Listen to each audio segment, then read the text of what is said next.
Mike Tyson offered $700 million for Jake Paul rematch.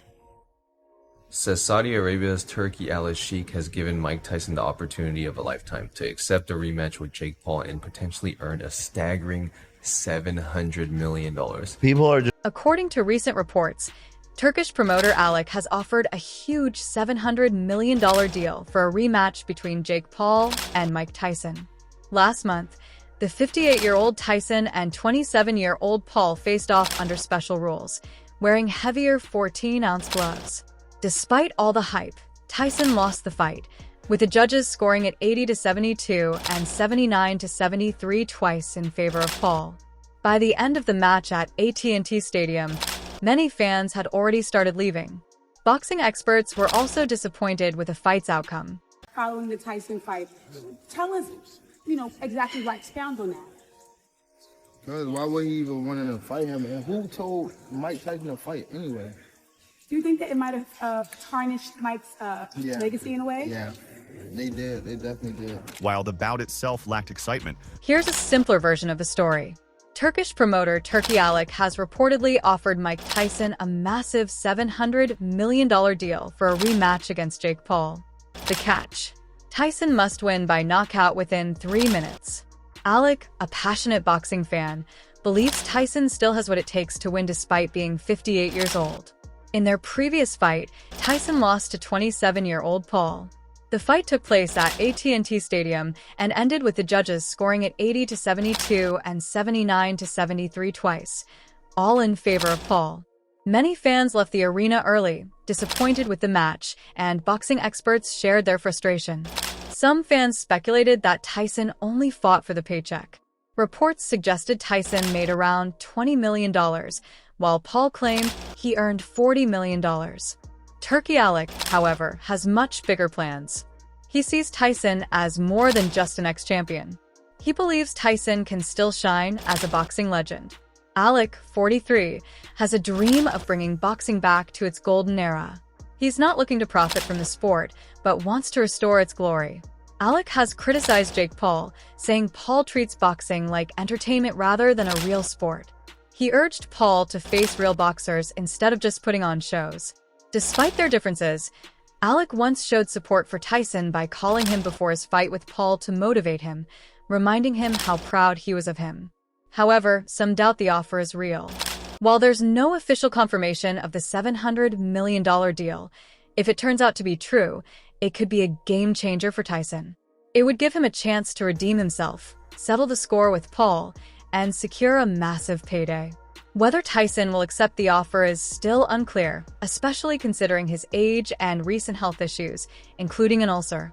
Fans remain curious, and many are wondering if Tyson will rise to the challenge or walk away from the opportunity. That wasn't a good one. It wasn't a good one. Yeah. Overall, how'd you just see how Jake fought and how Mike fought? Well, you can tell something was wrong with the Tyson leg. The knee. So he couldn't. His balance was off.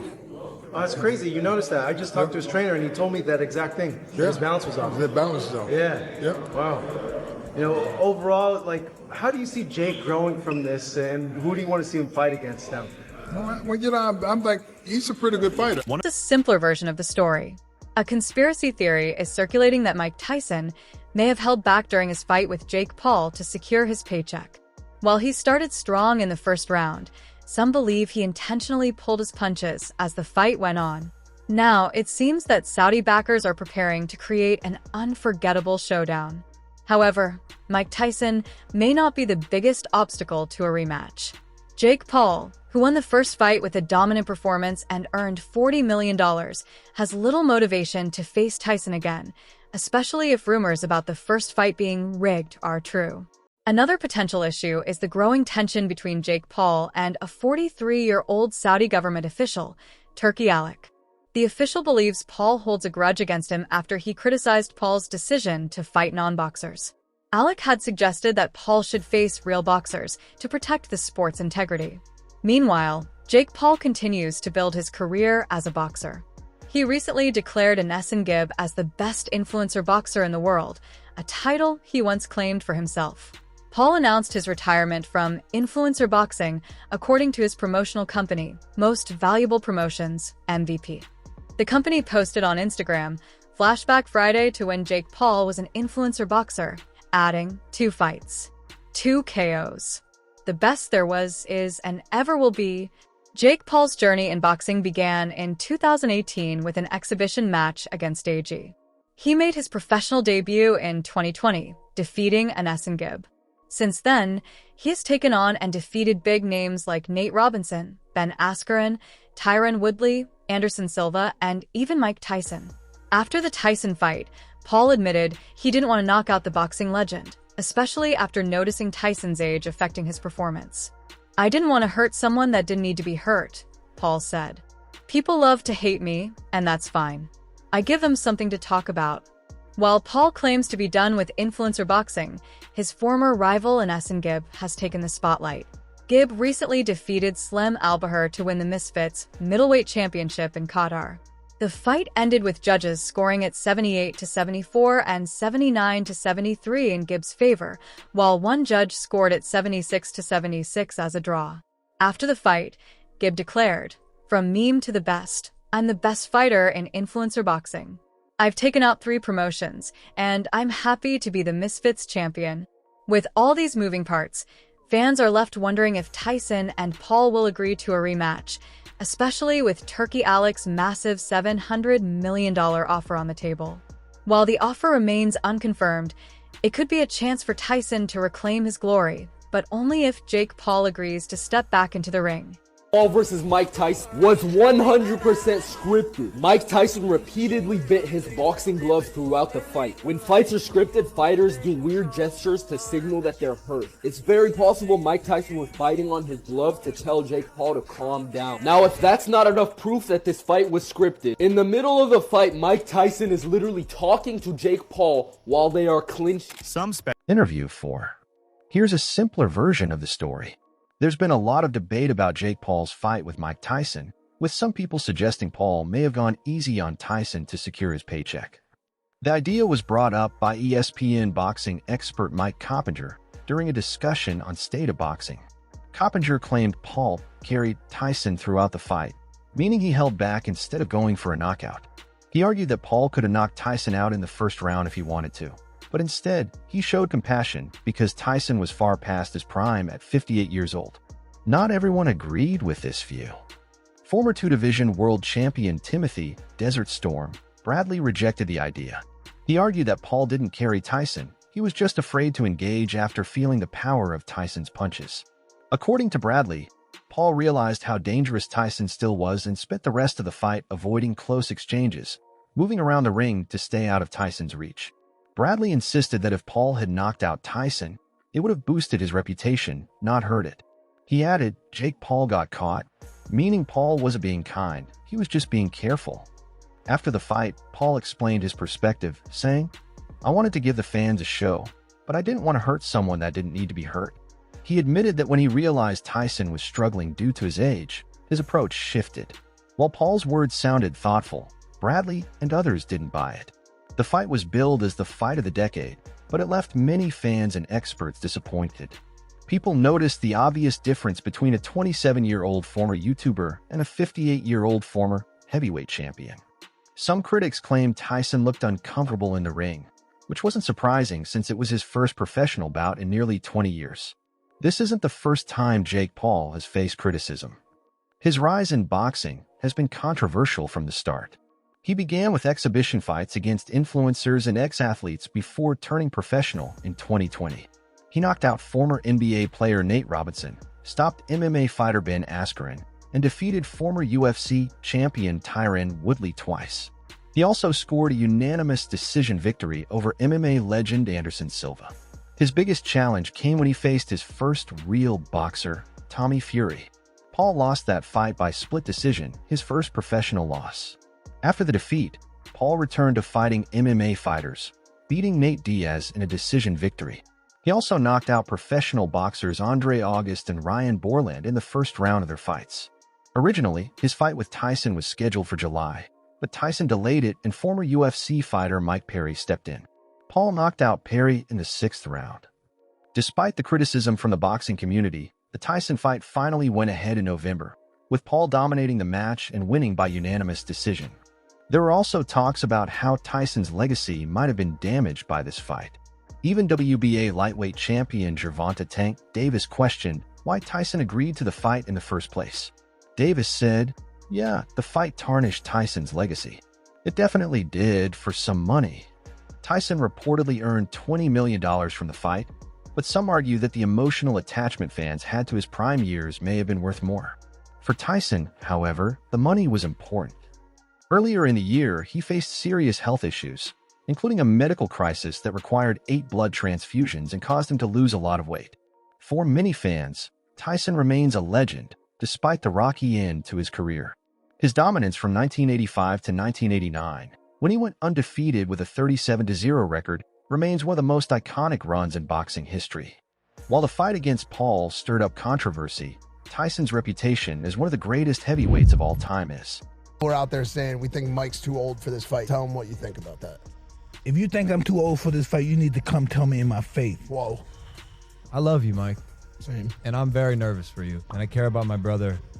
And I know the path he's on right now. And it's ruthless. You got to take him serious, Mike. I take him extremely serious. These people don't take him serious. This is what I learned through my 58 years of experience. Anyone's capable of killing you.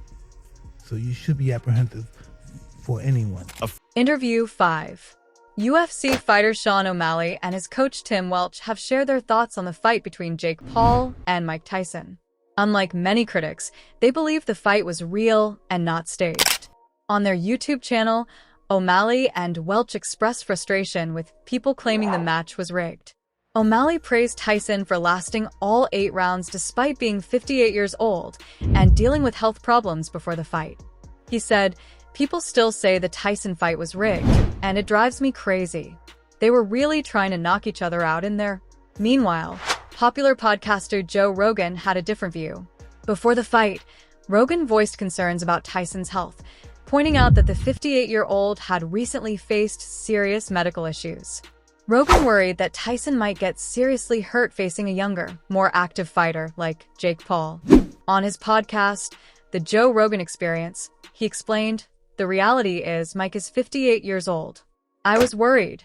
I love that guy. He was a hero of mine when I was a kid." After the fight, Rogan was relieved that Tyson didn't suffer any serious injuries. He also gave credit to Jake Paul, calling him a legit boxer and praising him for his ability to create excitement and make money. Rogan said, "I don't have anything against Jake Paul. I like him, and I think what he's doing is genius. He's making insane amounts of money, having a great time, and he's a legit boxer." Some people, like ESPN boxing analyst Mike Coppinger, believe that Jake Paul held back during the fight with Tyson. Coppinger claimed that Paul could have knocked out Tyson in the first round, but chose not to. This idea sparked debate. Former world champion Timothy Bradley disagreed, saying that Paul wasn't holding back to be kind. He was just scared. Bradley argued that Paul felt Tyson's power early in the fight and decided to avoid risky close exchanges. He stated, "That's Jake Paul at his absolute best," adding that Paul's cautious fighting style made it look like he was holding back. The drama didn't end with the Tyson fight. Jake Paul's rivalry with Tommy Fury has also been making headlines. After Paul lost to Fury in February 2023, he offered Fury $8 million for a rematch on Netflix. But according to Paul, Fury rejected the offer. Frustrated, Paul posted online, "I offered Fury $8 million to fight on Netflix. He turned it down and is now fighting an MMA fighter. Tell me, who's running now?" Paul later deleted the post, but not before it was seen by his fans. Fury, the younger half-brother of heavyweight champion Tyson Fury, is now preparing to fight former UFC fighter Darren Till instead. Jake Paul criticized Fury for avoiding the rematch, claiming that some fighters price themselves out of fights to avoid them. He said, "We all know everyone tries to price themselves out if they don't really want to fight." Paul also made it clear that his goal is to become a world champion. His business manager, Nakisa Baidarian, revealed that Jake was even willing to fight Fury twice, first in a boxing match and then in a mixed martial arts, MMA, fight in the PFL cage. He said, "He's willing to fight him in boxing, and if Jake wins, he's willing to enter the PFL cage and fight him in MMA. Jake Paul is not short on potential opponents. In recent weeks, 5 world champions, including Daniel Dubois and Artur Beterbiev, have challenged him. Paul didn't back down, especially when it came to Dubois. He mocked Dubois, saying, "Man has been boxing for 12 years, has over 100 fights between amateur and pro, and fought on my undercard. Ha ha ha. But I'll have Nakisa talk to Frankie Warren and get you in line for the throne." The fight between Jake Paul and Mike Tyson has sparked ongoing debate. Some believe Jake Paul held back, while others think he was simply being cautious. Meanwhile, Paul's rivalry with Tommy Fury continues to heat up, with Paul making big money offers that Fury appears to be rejecting. Despite the criticism, Jake Paul remains one of the most talked about figures in modern boxing.